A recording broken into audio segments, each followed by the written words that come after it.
Greetings and hallucinations, ladies and lads. I am Chancellor of the harmonious frequencies of the mighty Empire of Onion, and this is Kenshi. Well, I made a fool mistake, again, with Kenshi, and somehow I failed to save the audio for the original recording, so this is a voiceover. I'm going to try to shorten it a bit, the video I mean, and see what comes out of it. I'm obviously very much not used to this sort of a thing, so it could turn out absolutely horrible, and if it does, I apologize, but please bear with me till I get through the next, let's see, 2.5 hours worth of recording of Kenshi. Maybe I can remember what we were doing. Obviously, we're working on upgrading the stone processors. It was kind of a bad time because we have this much of the wall left to finish building, and we are not producing building materials while we're upgrading these stone processors. So thankfully, though, everyone that I had programmed to work on these stone processors is helping to upgrade them as well, even though they don't have engineering skill. It's not too bad. They'll get trained on their engineering skill a bit, and of course Zark's, Robin, and I can't remember if I already had Robert working on this or not. But I eventually set him up to be an engineer, and their skills are good enough to where it will get built at a decent rate. You can see there that I had building materials in the inventory, so I already sent someone to go build the wall. I think it was Zark's, so he can make some progress on that. We're out of food, obviously. Koth is working feverishly on cooked vegetables right now, which is pretty good. Just veggies and water. Yeah, we don't have any bread right now. There's no flour either. Wheat straw is in there, making straw flour, but there's nobody actually working at the mill right now. We've still only got the 3 wheat farms. One of them is being harvested. 2 of them are in pretty good shape as far as growing goes. We are being attacked right now, Zark's is. Oh yeah, just a few hungry bandits while he was over here trying to fix the wall. His chest is at 6 though, so I don't feel confident that even though they're some of the weakest enemies in the game, they are the weakest enemies. I don't think that he'll be able to take them. I went ahead to check here, and you can see Lunardic's chest was at 2. Gothic Tech is in pretty good shape, but he's carrying a corpse because it seems his corpse disposal job was sort of getting in the way of his activities there. Matt is at 3, so none of these... Yeah, he went down immediately. None of these folk are in good condition to be fighting. Now he's at -9 on his chest. So Gothic Tech is the only one here that's in any condition to battle these enemies. We'll pick up Matt, drag them all back towards the base, and hopefully in this way we'll be able to get some other folk in on the action here. These guys are super easy to take out, but not when we're this wounded. So we need to try to get healed up as soon as we can in order to get back on track. But yeah, the main priority right now then is to finish the walls so that they can't just march straight in like this and attack us, because obviously it's detrimental to our health. And over the course of the past few episodes, the Holy Nation has been taking us down little by little so that we can't fully heal. We get patched up, no problem, but we can't actually fully heal our limbs and cores to a reasonable level. And we do have some open camp beds right now, a couple of them, and a couple of folk that are carrying other folk. So yeah, I need to try to get people laid down. Now I've forgotten who's carrying Robert at this point, I think. It looks like Matt and... Oh, Serial's already sleeping. He's right there on the screen. I was looking at his character portrait instead of him. So yeah, Cufflinks is holding him back. At the moment, Headkin jumps in. Psychopathic and Pinkwave are on their way, helping out. This should be a quick, no big thing. Darker swinging in with some big damage. 40s and 60s we're seeing around here. High 60s as well. I feel like a weather forecaster there. There we go, 60 even. Mellow Lou took that last one down on the left. Lunardic is having a little nap at a minus 14 chest right now. Unconscious for another 15 seconds. I think he gets back up after that, after he recovers a little more. Serial's going straight back to bed. I don't blame him. I would too in his position. So I send Cufflinks to pick up Lunardic. I didn't think about whether or not he would just get up after that. I'm not familiar with all of the mechanics on the recovery comas. I don't know what dictates whether or not they're able to get up. I think it's some kind of a balance between their toughness, skill, and how much they're damaged. So, but I don't know exactly what the numbers are. Research, I decided to look into, see what we're up to. We're doing thievery training research right now, and that is not what I'm after. I was trying to figure out how to get some bolts crafted so we could have our own bolt production going on. That's why I looked at crossbow crafting right there. But I didn't see what I was looking for. I was looking for regular and heavy bolts. So if you know where to find those, I would appreciate if you would let me know down in the comments. And yeah, so besides that, production and farming and things like that, we're a little bit low on our water collection, so I got the well. I'm looking at the rain collector here, and I will eventually build those after Wells 2 is researched. But for right now, yeah, I left that off. Hashish requires engineering research, which I'm not ready to spend just yet. I'm looking at what requires mostly books, primarily. And then I expected more research artifacts to have been used up by research, but so far, yeah, it's been books. Books and books and books. We haven't researched riceweed, and we haven't researched flour grinding automatic. I believe that also requires electricity, but we would totally be able to do that. And that's when I noticed that research bench 4 is required. So I take a look at what it requires to upgrade. And it doesn't look... Oh no, the tooltip did pop up there. I just didn't notice what it said. It was 5 iron plates and minus 5 power it'll require, I suppose. Yeah, rearranging the inventories, auto-arranging, never makes sense to me. I feel like it should pair up things together, items that are the same, but for some reason it doesn't. And again, I don't know what the mechanics are, why it arranges things the way that it does. Yeah, we can see here we need 1 more iron plates for that to be completed, and then yeah, 6 more condition for it to be built. We're very close on that, and once we get that built, we can get continued on the walls here. At first, I thought that the walls only required 1 building material apiece, but they're actually 2. And I noticed that Zark still has a building material that he hasn't put in yet, so I sent him over there to do that. Koth is working on the flour grinding now. Smish and Darker are working in the fields. Dunson is making sure to produce and carry water. The problem with the way that I have his job set up right now, though, is that every time he produces a water at the well, he carries it in to the water tanks, which you can see were empty also. So at this point I realized that our water production isn't quite what we need it to be in order to support both cooking and farming. Eventually I will build some more wells, and that's part of the reason why I queued up wells 2 in the research bench as well. Yeah, this is when I realized they require 2 building materials each instead of just 1. And it was something like 18 more building materials I would need to complete the wall. The river raptors are coming in. If you don't know, river raptors are prone to eat crops, and so they're going to make their way to our farm and start chewing in on those. As soon as they do, though, it'll aggro everybody in the camp, and we'll come out and take them down, which is no big problem. Yeah. Yeah, river raptors are pretty easy to kill, that's for sure. I was looking at interior stuff there. We need to build beds soon so that we can rest up, like I said before, and get healed up. We also still need skeleton repair beds, but we have to research those first. I was told that an animal feeder is a good way to store foul rotten meat, or foul raw meat, I think it's called. And I have a load of that on the Garu, on Zarks, and on Beep, I believe.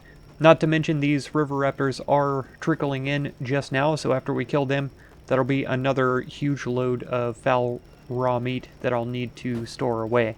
So I threw down an animal feeder there, thinking it would work out pretty good. It requires a building material, though, and so, yeah, I am not thinking about that, really, when we need building materials for the walls. So that's one of the stone processors fully upgraded. I believe it's level 3 now. I might be getting ahead of myself there, but I think it's level 3. And now, yeah, they're carrying materials back over to it to continue on with the building material production. Wonderful. Yeah, so I wanted to add a couple of wells and add a couple of people to be doing jobs on the wells after they're built, too. I hesitated here and postponed setting up the blueprints for now because I want all of the materials to be dedicated directly to the walls. Until we get the walls built, I don't want to queue up anything else to be built, because if their construction is based on proximity and they're here in the town getting materials, they'll end up building things here instead of finishing the walls, which are so far away. We're still low on food items. We don't have any wheat. We have barely any green fruit or cactus left, and for some reason the queue flipped around, yeah, to meat wraps. So I canceled those and just have the cooked vegetables in there so that he'll concentrate on that. I think it's really dumb. I feel like if cooked vegetables is there and we don't have what we need for meat wraps, he should just change what he's doing and go on to the cooked vegetables instead of the meat wraps. It only makes sense. I don't understand why it is the way that it is, but there's a lot of things in Kenshi that are that way for me. Hopefully they get fixed in Kenshi 2, which, yeah, I haven't read much out on. I don't know when it's coming out or anything like that, but hopefully it's soon, because I will definitely be trying to get my hands on that. Play that. Yeah, this is level 3, so I take a look to see if it's any faster. Right now nobody's working at it though, so it's difficult to know how fast it is. There we go. Now you can see it ticking up. It is a little bit quicker than what it was before. I'm not sure whether or not it takes fewer materials. It takes 2 stone to make a building material, and we're outputting stone at a pretty rapid pace, even at a level 1. You know, one level 1 stone mine is supporting 2 level 3 stone processors, no problem so far. Of course, comparatively, it's 3 people on the stone mine harvesting stone, while it's 1 person per stone processor making the building materials. So here I'm trying to prioritize meat men to heal up fully, because I want them to go on a shopping trip. As I had mentioned in the past couple of episodes, I need them to go out to buy some more food. So yeah, I prioritize sending them to the beds to heal up first, while the other folk run around and do work. And I go ahead to set them to hold and passive so that they don't get up and start taking out the river raptors that will eventually be getting to our crops here. I decide to head them off at the pass. Go ahead and attack alt. And we'll take them down before they do any damage to our harvests. Oh yeah. These are quick and easy enemies. There's 2 huge groups of them though, so it's more of an inconvenience than anything else, and then we'll have corpses to dispose of. And as you know from the last couple of episodes, the corpse disposal job is easily bugged. And it's not just me either. I was watching Coco Plays, and yeah, he had the same issue. He had a guy doing corpse disposal, and eventually he would just run and pick up a corpse and then just stand there, just like Gothic Tech was doing the last few times. Exiting and reloading the game seems to work to fix it. And yeah, I never paid any attention to whether or not they took down crops, but I never noticed any reduction in the numbers of plants or anything like that in our fields later on when we were harvesting. So I feel like we got them all before they got to the crops, which was pretty convenient. Yep, River Nest 238 has been wiped out, no problem. So not only the foul raw meat, but all of these river raptors also have dropped a piece of leather each. So yeah, very good. I notice his inventory is full though, so I send him over to the animal feeder, and this is where I discover a horrible truth that I think was mentioned. Yeah, you can see what the problem is. I think that was mentioned in the comment, but they don't stack, which is a huge problem to me. I feel like they absolutely should stack, even if they had like a third as many slots and just had them stack up to 9, it would be way better. But I guess they have to have limits or whatever, and yeah, it's really inconvenient, but that's the way that it is. I suppose they do it so that you have to have several animal feeders if you have several animals to feed, right? So that they're not all eating out of one trough, or not all able to, but for me it seems like a waste. Yeah, so I decide that we need more vegetables if we're subsisting primarily on cooked vegetables as our food source. So I go ahead and drop that down, even though I said earlier I was trying not to build things until we had gotten everything else. These only require green fruits though, and it's going to take some time for us to accumulate building materials to finish off the walls. So we're not taking anything away from the wall production. Here I'm looking at expanding our wheat production as well, because we don't seem to be able to keep up enough wheat to produce enough flour, to produce enough bread, to produce enough food. On top of that, every time we cook a loaf of bread, it immediately gets eaten out of the bread box before the food storage barrel. Partly, I think, because Koth doesn't always deposit food into the food storage. But, yeah, also because, I don't know, it's closer to the door, I guess. So when people rush in there, that's the first place they go to, is the bread box.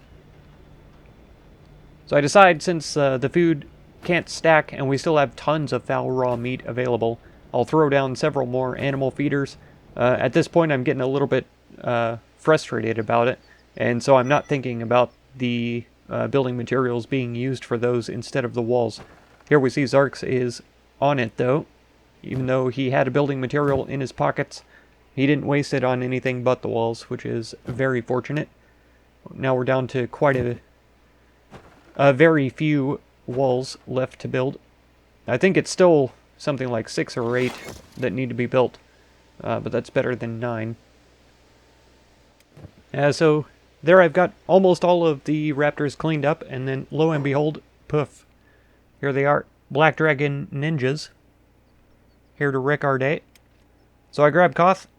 I think the attacks that are happening inside the base right now are some of the raptors waking up, which is really no big deal. Headcannon is almost completely out of heavy bolts, which is a problem. That's why I was looking for bolt production in the research panel earlier, because I knew how low he was. That's another reason why I was trying to get the meatmen healed up so that we could go buy bolts as well as food. But yeah, I go ahead and get him and Koth ready, as we've done in the past before. Put them on hold, ranged, turn off jobs so that they don't get distracted. And then I throw those in the item furnace to get them burnt away, give us some extra iron ore. And set them up on the old corner. Same with those. You shouldn't be too bothered. If I put them on hold and ranged, it should work. But we saw, I think last time, that he was still trying to run away after I had placed him on the corner here. That's where old Koth loves to hang out, down on the corner. You know how it is. Gotta get that money. I mean, hold off attackers, of course. Of course I mean hold off attackers. I leave the gate open for as long as possible to draw them in. Unfortunately, it's a bit silly to have this gate here and to close it down, because a bug does exist, as we saw last time as well with the raid. Yep, getting these guys arranged. Make sure and attack everybody you can see. Poof, they're just going to push each other through the gate like it doesn't exist. Really stupid. Really dumb that that's a thing. Why even have gates if people can just walk straight through them? So obviously, the perimeter walls are not the last walls that we're going to have to make. We're going to have to construct an airlock at both gates to get those sealed off completely. I leave the folk who are sleeping in their beds, and I go ahead and attack a single target here so that they don't get distracted and try to run all the way around the outside of the walls to attack the other people that are behind the gate, which Koth and Headcanon should be able to take care of no problem. And yeah, they're not easily distracted though, these ninjas. They are headed straight for our structure that has our food containers in it. And so after a little while I figure that out, and I close the door here, lock it, and hope that nobody gets in. I'm wrong though, he does. They do the exact same thing as with the gate. They just push each other through the door and phase through it like it doesn't exist. Another pretty frustrating issue. I'm not going to create airlocks for every single structure that I build though, obviously, because that's tedious and annoying. Hopefully once we get an airlock built for the main gates, we will not have to worry about it. But, I mean, if they can push themselves through the first gate, it only stands to reason that they'll push themselves through both gates. So the airlock is only a small temporary restriction, just like the first one is. So it'll kind of filter them through instead of completely stopping them. I zoom into a little combat here. Wahoo!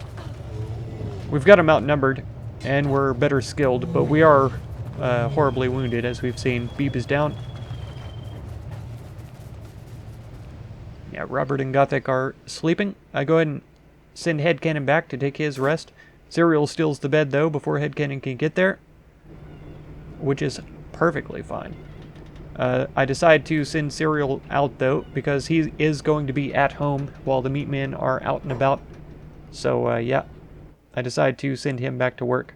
The hemp is there. The fabrics is full. And the fabric chest inside the structure here for the crafting items is also full. Takes me a minute to find it. There it is. Yeah, max capacity 50. So, we're either going to need more fabric storage, or else we're going to have to find some way to use it. Of course, those are going to be used to make beds, which is very important, so soon enough we'll be using up materials out of the storage that way, just by creating those. It looks like the meatmen are still under attack, someone from the meatman team, but I haven't noticed it yet. I'm checking on the bread. Yeah, I set Serial to work on making bread. I'm trying to split up the food production jobs so that Koth can focus on one or the other. He's trying to make bread and do regular cooking for the vegetables and things, and that's not effective. Now, Lunardic is getting swarmed by some Holy Chosen, so I decide to send him back to base to lure them out, because his chest is still at 6, which is not fighting fit. And all three of these, Zarks, Matt, and Lunardic, are at low chest level. 13 only for Matt, 17 for Zarks. So they need to not be the ones out here fighting by themselves. So yeah, we wait until the other team are all here, and then go ahead and send them back in, because the enemies are likely going to focus on their new opponents rather than the weak ones. The weakened ones, they aren't actually weak, they're just, you know, wounded. Yeah, so Zarks has a couple of building materials on him. Robin's inventory is pretty full, so I'm going to end up having to either store or smelt the items that she has in her inventory. And then Gothic Tech is pretty well healed up, so I send him out of the bed and look around for someone else who's well wounded and needs healing. Yeah, Serial's chest was at a 3, as we've seen before, so I go ahead and send him back in. Then Gothic Tech I set up to work on the bread oven, even though he has corpse disposal as a higher priority job. As far as I'm aware, the characters look at their job priority from top to bottom. I don't know that it's any different, and so that's the way that I've been treating it right now. I've considered also rearranging their jobs on several of them in order to sort of, I don't know if facilitate is the right word, that theory though. Yeah, this drives me insane, and I hate it. So, I tried to sort out this box a little bit because it's kind of garbage. This isn't too bad, the way that it's set up here, but it still doesn't match the way that I'm looking at these items in my head. So I decided to kind of manually sort them out a little bit. I've heard also that there are some items in here that can't be used. These power cores, the CPU units, the skeleton muscles, the eyes, the presses, I think, maybe the gears and motors. I don't think any of this is used in crafting. I think all of those are used just for trade, and so that's what I'm talking about here, and considering loading them up on the Garu to take them in with the meat men to get rid of them in exchange for bolts and food and things like that we really need. So this is Boss Lady's inventory. It has a bit of armor in it. Our armor storage is completely full though at the moment, so there's nowhere really for her to store those things. We have weapon containers that are empty, as I show here, and yeah, we can offload some of the cleavers and things. I end up doing a bit of inventory management a little bit later on those, and these as well. A lot of these weapons are completely useless to us. They're just really garbage, so I pull these out. These are going into the smelter soon enough, and I saved the highest of the low-end garbage weapons for training purposes, right? I mentioned at one point getting some slaves, and yeah, building cages, having people caged up in them so that we can let them out and do some training once people have exceeded the capacity of the training dummies, because those can only train us up to a certain level, and then after that point we would need to train against actual enemies.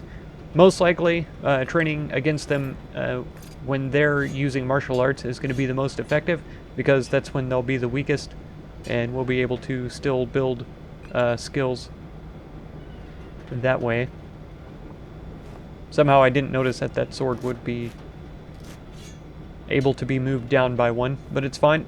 I get it arranged anyway, and then, yeah. A bit pointless there. There. Fit a couple more swords to the smelter, and then, yeah, I saved those for later. These gray weapons are obviously higher quality. Sabers. We don't have cleavers and stuff until I look over here, find these hackers, but we don't have, let's see, katanas or planks that are way higher level. We had one topper, I think, that's hanging out somewhere in a storage chest. That's a katana style weapon. So we have somewhat of a variety, and then heavy weapons with the paladin crosses and things like that. We have some of those floating around as well. But yeah, primarily these are all just to be smelted, so I throw them in there and get that done. Well, since Gothic Tech has previously had some trouble getting the corpses disposed of, I went ahead and gave Beep the job also, and Dunstan. This will help them work on their strength. I didn't think about it before, but with Dunstan working on the well also, carting those jugs of water back and forth from there to the water tank is very good for his strength also. And since he wanted to wield a heavy weapon, it's great to have his strength up. His strength is approaching, I think he's gotten to 40, if not exceeded 40.